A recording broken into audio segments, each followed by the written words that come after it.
টেকসই প্রযুক্তিতে পানি পরিশোধনের লক্ষ্যে বাংলাদেশে যাত্রা শুরু করলো বিশ্বের বৃহত্তম পয়ঃনিষ্কাশন শোধনাগার নির্মাতা প্রতিষ্ঠান ডাইকি অ্যাক্সিস।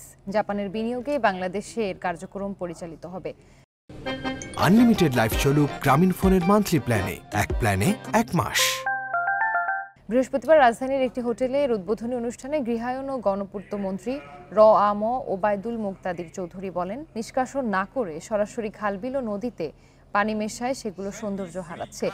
ঢাকা উত্তর সিটির মেয়র আতিকুল ইসলাম বলেন, দূষিত পানি যেন সরাসরি ড্রেন বা খালবিলে না মেশে সে বিষয়ে কর্তৃপক্ষ কঠোর হবে।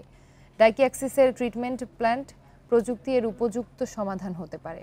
এতে রাজধানীর জলাভূমির পরিবেশ অনেকটাই বদলে যাবে বলে জানান মেয়র।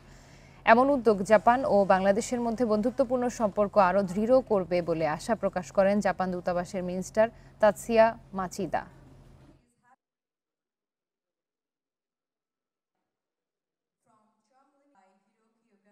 ব্যবসা তো সকলেই করে, কিন্তু কিছু কিছু ব্যবসা আছে যে ব্যবসাগুলোর প্রশংসা না করে পারা যায় না।